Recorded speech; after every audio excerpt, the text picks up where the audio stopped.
Ya, Assalamualaikum warahmatullahi wabarakatuh. Selamat pagi teman-teman semuanya. Kita balik lagi nih di pengantar manajemen di pertemuan kedua. Nah, kita kalau ngomongin terkait tentang manajemen, pasti nggak jauh nih dari POAC. Planning, Organizing, Actuating, dan Controlling. Itu hal yang paling standar nih ya, yang kita masih pakai di pengantar manajemen. Walaupun sebenarnya banyak banget yang bisa kita pakai ya sebagai standar definisi pengantar manajemen yang seperti sudah dijelaskan di pertemuan pertama.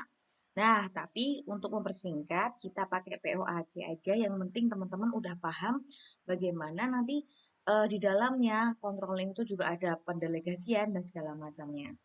Itu akan kita pelajari di eh, beberapa apa namanya manajemen di masa mendatang. Nah, di sini kita ngomongin yang pertama adalah planning dulu atau rencana dan perencanaan. Wah, ini bedanya apa sih rencana dan perencanaan? Oke, next ya. Nah, di sini bahan kajiannya yang pertama adalah perencanaan dan rencana, kemudian yang kedua adalah asas, dasar dan jenis perencanaan, kemudian prediction dan primary planning, kemudian selanjutnya adalah keuntungan dan kerugian dari planning itu sendiri, kemudian alat dan teknik perencanaan, serta pengenalan perencanaan strategi. Sebenarnya ini nanti juga bakalan lebih dibahas lebih dalam nih di manajemen strategik ya terkait dengan pengenalan perencanaan strategi dan apa namanya alat serta teknik perencanaan itu sendiri. Cuman kita kasih ini gambaran-gambaran apa saja yang teman-teman akan pelajari di masa mendatang. Nah, yang pertama itu adalah perencanaan. Perencanaan atau kita bilang planning. Kalau rencana kita bilang plan. Nah, kalau perencanaan di sini adalah sebuah proses dasar manajemen untuk memutuskan tujuan dan cara mencapainya. Sedangkan perencanaan ini kan berbeda-beda ya sesuai dengan tingkatan manajerial yang terjadi. Nah, kalau rencana atau plan itu adalah hasil dari perencanaan. Jadi setelah kita melakukan perencanaan, maka munculnya adalah kata benda yaitu rencana. Nah, kenapa sih kita harus ngelakuin perencanaan? Karena nanti ada yang namanya protective benefit dan positive benefit. Nah, seperti itu. Protective benefit itu di mana keuntungan dalam menjaga karena perencanaan itu kan kayak gini nih. Misal kita merencanakan untuk pergi ke Baturadden dengan cara seperti apa? Nah, itu adalah protektif karena apa? Karena tiba-tiba misal kita berencana untuk naik motor saja, itu kan memiliki perencanaan naik motor, ternyata yang datang adalah 4 orang, motornya cuma satu. Nah, dari sana kita bisa lihat bahwa ketika kita merencanakan maka akan ada apa namanya kegiatan lainnya yang digunakan untuk misal yang datang 4 orang berarti perencanaan yang kita bisa lakukan adalah menaiki 2 motor atau kita sewa Grab yang berisikan 4 penumpang gitu ya. Nah, kemudian positive benefit. Di sini kita bisa lihat kalau misalnya positif itu kayak keuntungannya positif gitu ya, di mana ketika kita misal nih eh, merencanakan bahwa ke Baturadden akan apa namanya refreshing.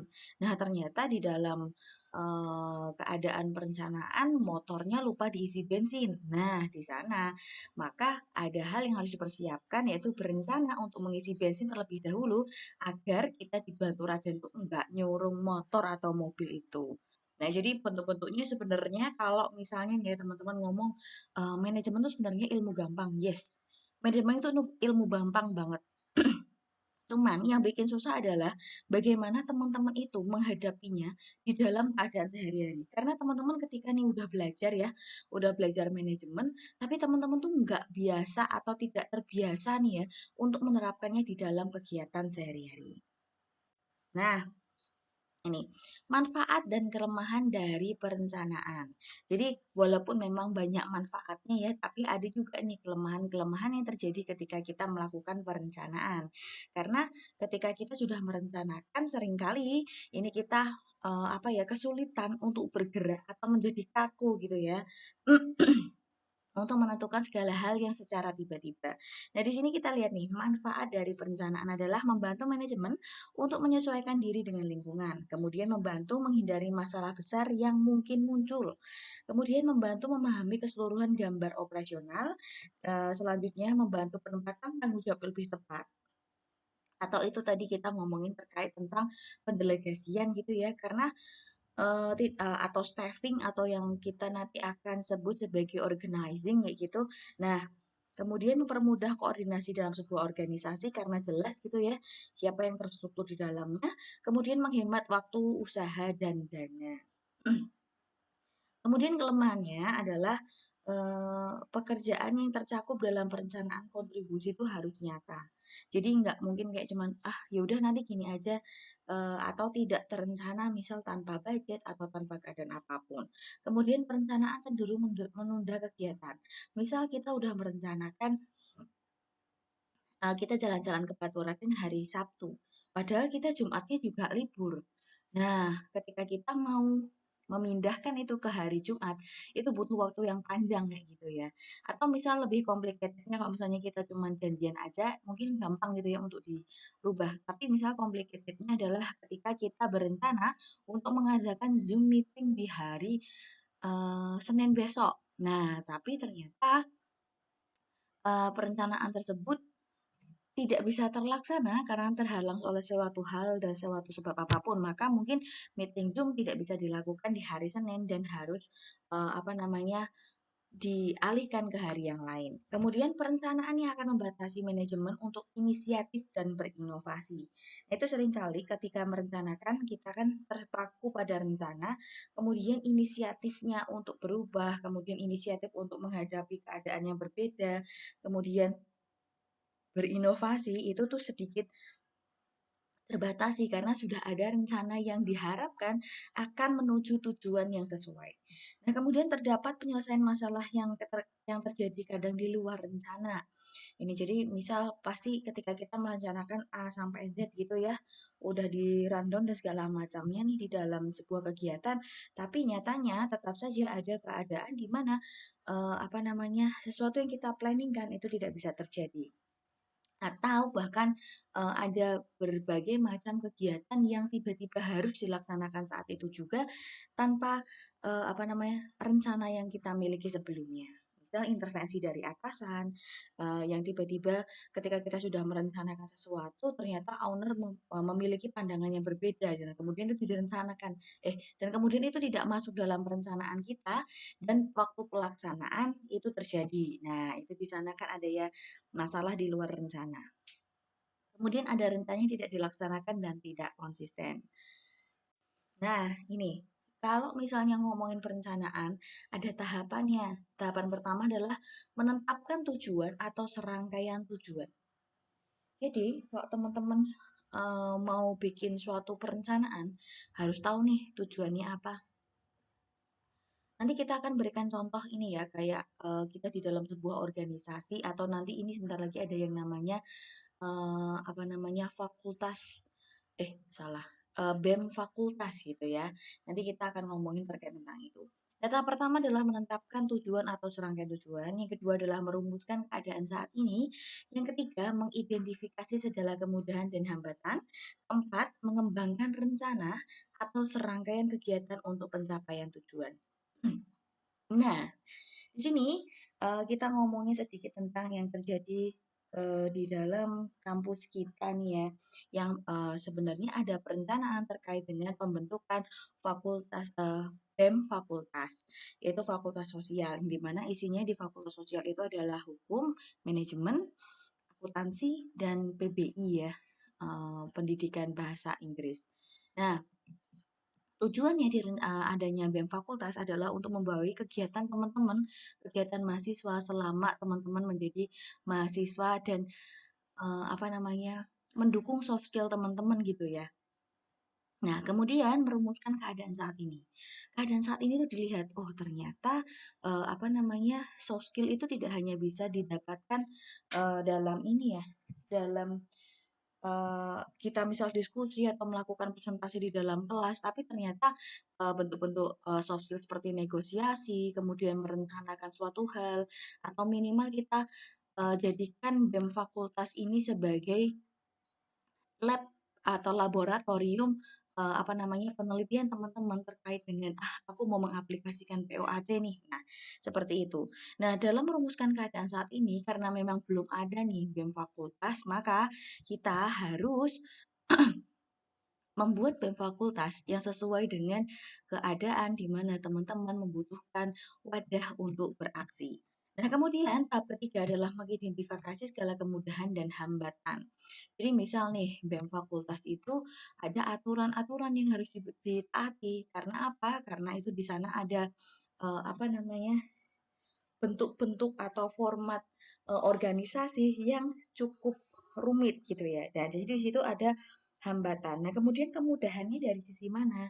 Nah, kemudian kemudahan dalam pembentukan BEM fakultas adalah ketika nanti kita misal melakukan sebuah kegiatan atau sebuah apa namanya program kerja, nah itu ada bendera di bawahnya. Kemudian yang keempat adalah mengembangkan rencana atau serangkaian kegiatan untuk mencapai tujuan. Nah, di dalam BEM fakultas ditujukan ini untuk keadaannya adalah untuk wadah teman-teman mengasah soft skill dan segala macam ya. Nah, di sana teman-teman harus merumuskan yang namanya rencana kegiatan untuk mencapai tujuan. Kalau tujuannya mau mengembangkan soft skill, maka teman-teman harus memiliki program-program yang memaksa atau bukan memaksa ya bahasanya, mendevelop teman-teman yang lain untuk bergabung di dalam apa namanya keanggotaan BEM fakultas sehingga semua orang merasakan manfaat dari BEM fakultas ini tercipta. Seperti itu. Ini model-model pandangan perencanaan gitu ya teman-teman.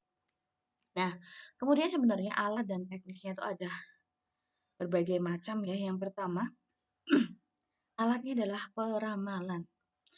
Nah, peramalan di sini kita bisa lihat dari sisi kualitatif atau kuantitatif. Di mana kualitatif ini seringkali menjadi sesuatu hal yang apa ya, sulit untuk digambarkan dengan angka. Sedangkan kuantitatif itu adalah misal prosentase mahasiswa dada-dada segala macamnya nanti tidak akan cukup di dalam sebuah kelas. Nah, hal seperti itu merupakan peramalan-peramalan yang harus dilakukan dalam perencanaan. Kemudian yang kedua adalah environmental scanning.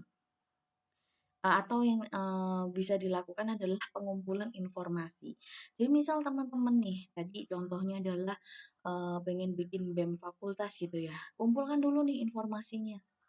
Apa saja sih yang menjadi apa namanya eh, dasar-dasar pembentukan dari BEM fakultas, kemudian apa saja sih yang dibutuhkan BEM fakultas, kemudian contoh-contoh perencanaan atau kegiatan apa saja yang bisa dilakukan di BEM fakultas.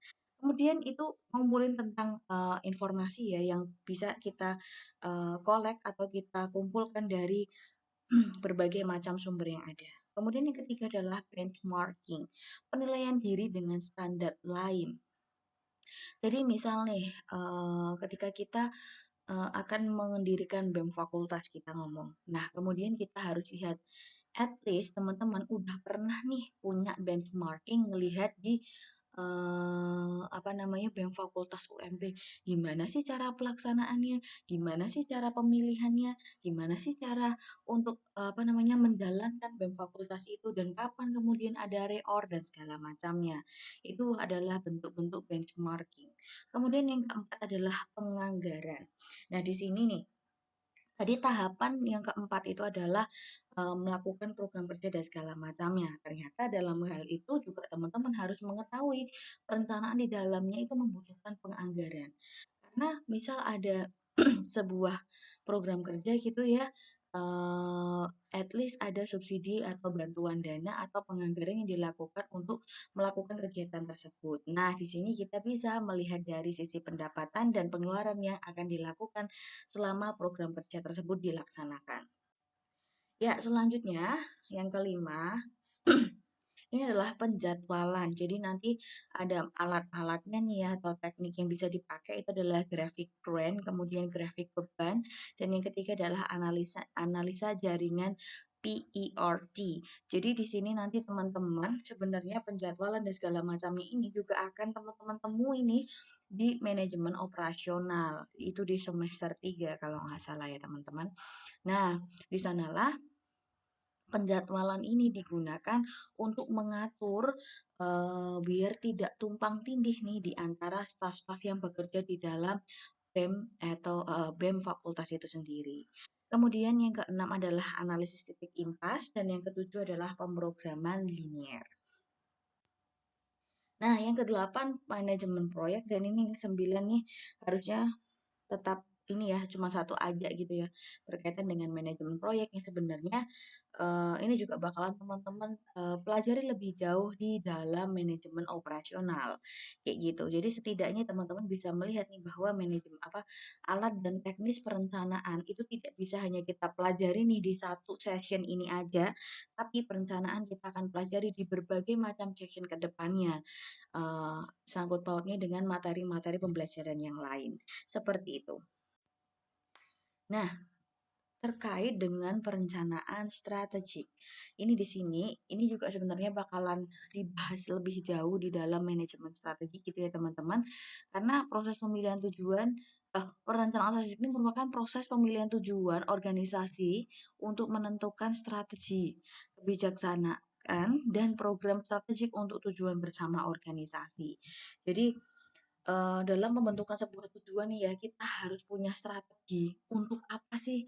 Nah, untuk gimana caranya biar secepat mungkin atau seefektif dan seefisien mungkin untuk mendapatkan tujuan tersebut. Namun disesuaikan dengan keadaan atau kemampuan dari perusahaan atau organisasi itu sendiri. Nah, kenapa sih kok harus ada yang namanya perencanaan strategik? Karena perencanaan strategik ini sebagai dasar pengambilan keputusan perencanaan kegiatan manajerial dan organisasi. Jadi eh, manajer-manajer ini harus mengambil keputusan yang sangat amat paling efektif dan efisien untuk mengambil tujuannya. Misal, manajemen kita akan menjadi manajer pemasaran, di mana saat ini semua kegiatan pemasaran itu sudah masuk kepada ini ya era 4.0 di mana manajemen itu sudah tidak lagi ketuk pintu door to door itu. Teman-teman masih ngalami nggak ya di mana masa apa namanya orang jualan panci itu datang ke rumah-rumah bawa panci kemudian menawarkan. Sekarang sudah nggak ada lagi nih model kayak gitu. Karena apa? Karena semua orang, hampir 80% orang sekarang itu mengakses informasi melewati sosial media. Maka kita juga harus paham bahwa bagaimana sih permainan ritme sosial media sebagai manajer pemasaran. Nah, di sana ada strategi-strategi yang dilakukan. Apakah kita akan menggunakan Instagram sebagai apa namanya alat pemasaran yang paling jitu atau kita menggunakan Facebook atau apa ini?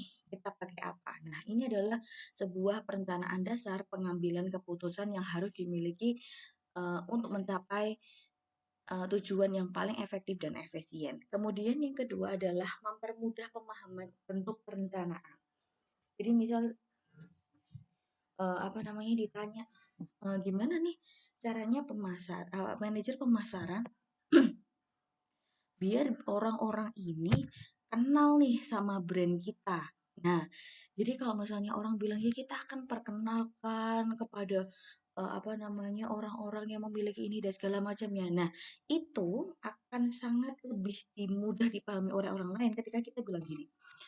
Saya sebagai pemasar nih, saya sebagai manajer pemasaran, saya akan menciptakan apa namanya akun bisnis di Instagram terkait dengan brand kita.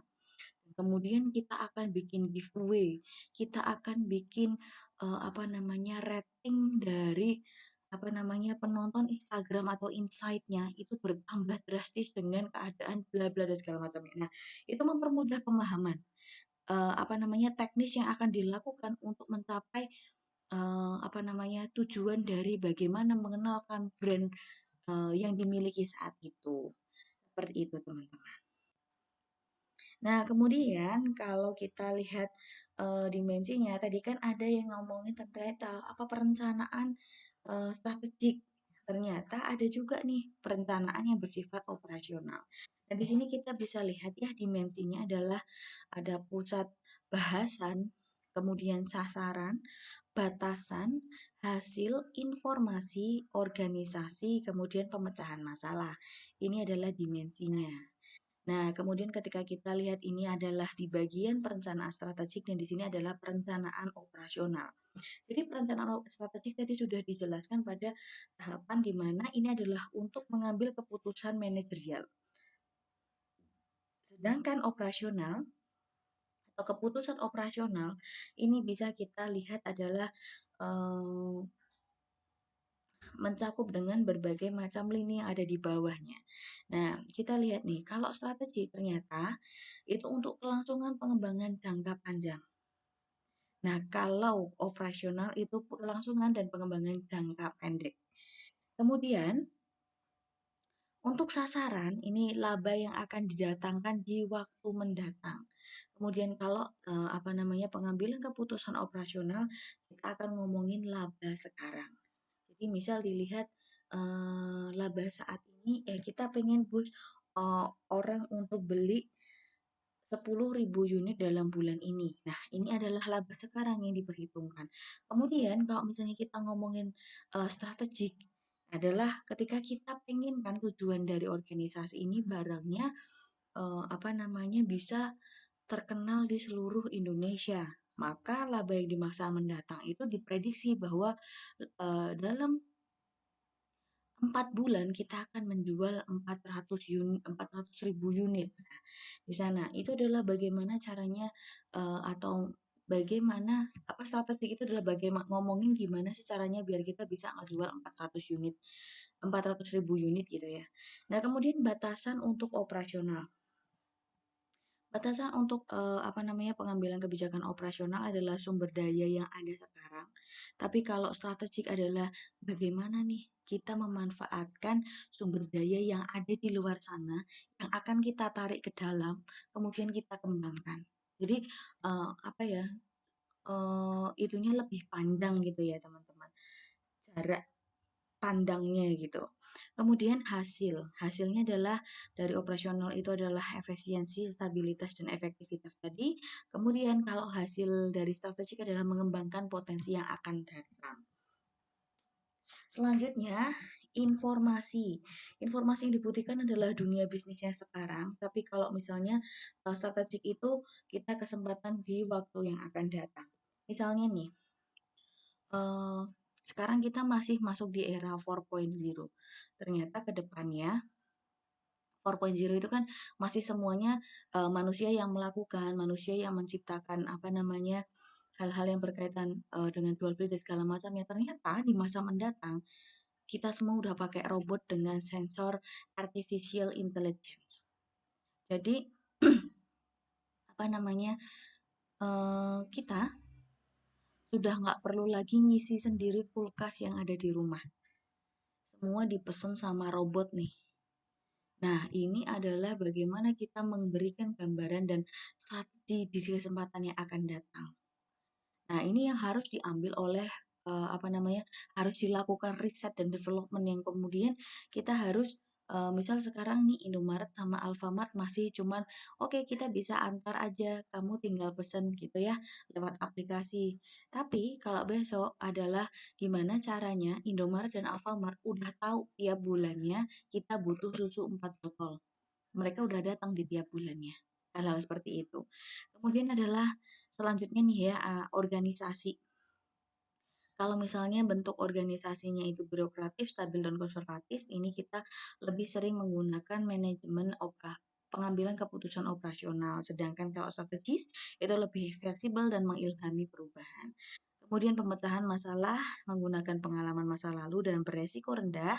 Tapi kalau misalnya kita ngomongin tentang keputusan strategik, itu antisipasi dan pendekatan menggunakannya ya.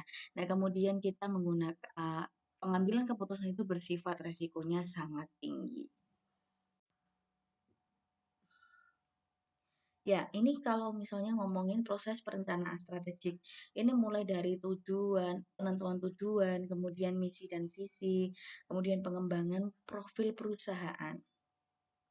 Selanjutnya kita melihat analisa lingkungan eksternal atau kebutuhannya, kemudian kita lihat nih pengambilan keputusan strategiknya.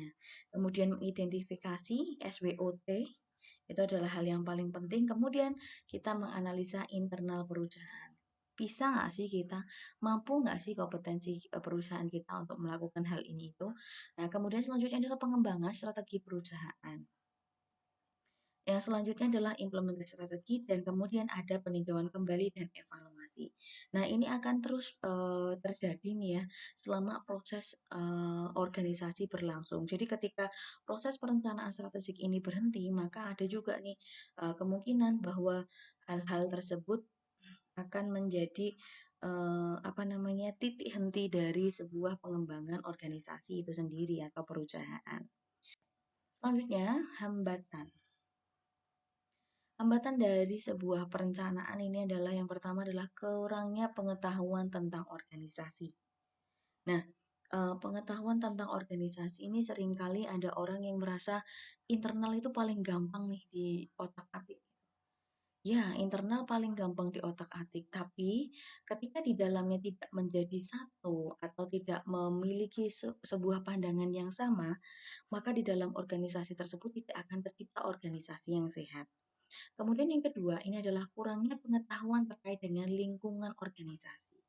Misal kita nih ada di sebuah perusahaan clothing atau apa namanya aparel gitu ya, tapi ternyata kita nggak tahu pengetahuan terkait, oh kalau ternyata benang dengan kualitas A itu tidak cocok untuk digunakan di dalam baju yang kualitasnya C. Nah, hal-hal tersebut itu mungkin sebenarnya kayak hal sepele kan nanti kita bisa benerin lagi, kita bisa ngelakuin ini itu dan segala macamnya untuk yang penting barangnya jadi dulu. Nah, padahal di dalam pengembangan produk itu sendiri, dalam proses produksi itu sendiri, orang-orang juga akan menilai nih apakah produk ini baik untuk digunakan atau tidak baik untuk digunakan. Dan kemudian adalah ketidakmampuan peramalan yang efektif dari anggota organisasi. Jadi ketika kita sudah melakukan perencanaan untuk 3 hari ke depan, ternyata peramalan tersebut tidak cocok. Misal kita biasanya nih jualan sehari habis 100 bungkus. Kemudian besoknya kita tiba-tiba melakukan lonjakan yang cukup signifikan karena ingin mengejar apa namanya laba yang lebih besar. Maka kita bikin nih jadi eh, berapa? 250. Ternyata nggak habis. Tapi masih melakukan apa namanya kita masih melakukan produksi tersebut di 250 setiap hari. Padahal itu udah tahu nih kalau misalnya dalam pembelian segitu tidak bisa habis dalam 1 hari. Sedangkan dalam 1 hari makanan yang kita jual itu busuk. Nah, ini kan peramalan-peramalan yang tidak efektif. Ini bisa juga nih kalau misalnya kita lagi ngomongin bisnis, kita bakalan bilang, oh ya udah kita pakai sistem PO aja atau pre-order gitu ya, kurang lebih kayak gitu. Kemudian yang keempat adalah kesulitan perencanaan operasi-operasi yang tidak berulang. Jadi kalau misalnya kita sudah merencanain A, kemudian dihadapkan pada kondisi yang lain nih, misal kondisi di mana tiba-tiba COVID kayak gini. Maka perencanaan operasional yang biasanya dilakukan itu setiap hari itu berulang, tapi ternyata gara-gara COVID, karena ada yang kena COVID, karena adanya pembatasan jam kerja dan segala macamnya, sehingga kita harus menurunkan berbagai macam apa namanya keadaan atau menekan nih ya, gimana biar angka COVID ini juga tidak menyebar luas di dalam perusahaan. Maka apa namanya operasi-operasi yang tidak berulang ini akan seringkali membuat perusahaan sedikit oleng gitu ya dalam melakukan penstabilan kegiatan operasional dalam organisasi. Nah, kemudian kelima adalah biaya. Biaya. Jadi perencanaan itu jujur ya butuh biaya karena apa? Karena tidak mungkin kita merencanakan sesuatu tanpa investasi sebelumnya. Sedangkan banyak dari perusahaan-perusahaan atau organisasi atau mungkin usaha kecil yang tidak memikirkan bahwa pengembangan ke depannya itu membutuhkan biaya yang cukup signifikan. Nah, misal aja nih kayak sekarang yang sedang dialami oleh UMKM, di mana saat COVID seperti ini, semua keadaan itu sering kali tidak menguntungkan usaha kecil dan menengah. Karena apa? Karena tidak tersupport dengan teknologi. Sedangkan teknologi itu butuh biaya. Nah, perencanaan pengembangan usaha kecil menengah untuk menggunakan apa namanya teknologi sebagai alat jual atau sebagai media itu seringkali tidak terfikirkan karena ada bentuknya biaya.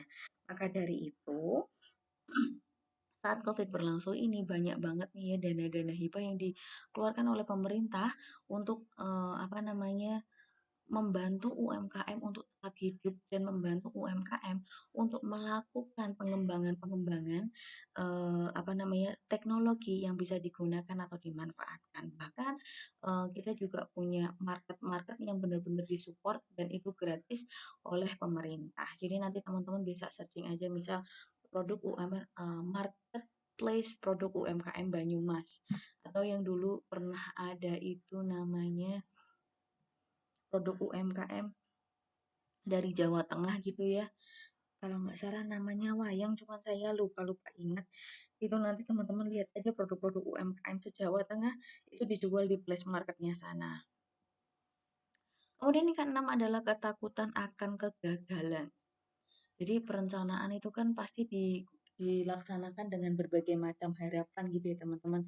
Harapan di mana apa namanya semua hal yang kita rencanakan ini terjadi dengan baik.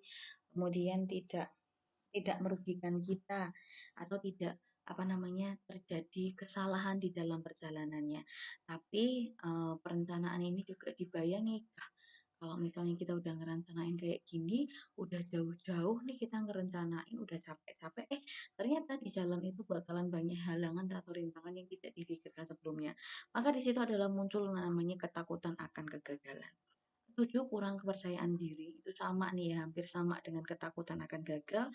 Kemudian yang ke-8 adalah mempersiapkan tujuan dan cara-cara alternatif. Jadi ketika kita udah pede banget nih bikin perencanaan gitu ya, tanpa sadar kita terlalu percaya diri sehingga enggak menciptakan atau tidak mempersiapkan nih cara-cara alternatif lain yang bisa digunakan untuk menangani hal-hal yang di luar kendali kita. Nah inilah karena cuma ini merupakan salah satu kelemahan dari perencanaan ya, di mana inovasi dan apa tadi fleksibilitas dalam pengambilan keputusan itu seringkali terbatas di dalam area perencanaan itu sendiri. Nah, di sini sebenarnya ada tugasnya teman-teman, tapi kerjain aja di dalam forum gitu.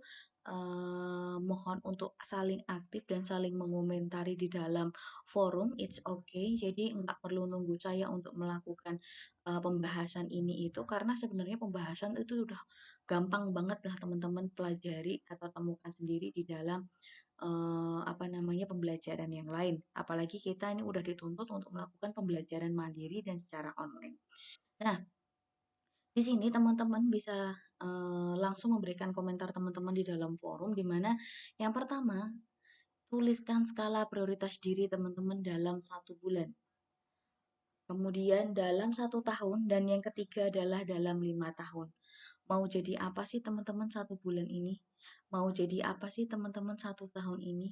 Mau jadi apa sih dalam 5 tahun ini? Nah, kemudian teman-teman juga harus cerita nih, kalau misalnya udah punya skala prioritas di dalam 1 bulan ini, 1 tahun ini, kemudian 5 tahun ini, di tiap hal yang teman-teman tentukan, tahapan apa sih yang teman-teman bakal lakuin untuk mencapai tujuan itu? Nah, ini adalah salah satu bentuk nih, bagaimana melatih untuk bisa melakukan perencanaan. Ini untuk diri sendiri dulu aja gitu. Kenapa? Karena laboratorium manajemen itu tidak hanya terbatas dalam sebuah organisasi, tapi diri sendiri itu juga menjadi sebuah hal yang menarik untuk di manajerial. Seperti itu. Oke, jadi silakan berikan pendapat teman-teman nih di forum, saya bakalan baca, kemudian kalau misalnya memang ada beberapa hal yang perlu diluruskan, akan saya berikan pelurusan, seperti itu ya. Oke, jadi, see you ya teman-teman di pertemuan ketiga, semoga pertemuan ketiga kita bisa, melalui Zoom meeting karena kita belum pernah sekalipun bertatap muka. Jadi ada baiknya kita tatap muka walaupun lewat Zoom online, Zoom meeting ya, gitu kita bertatap muka secara online gitu.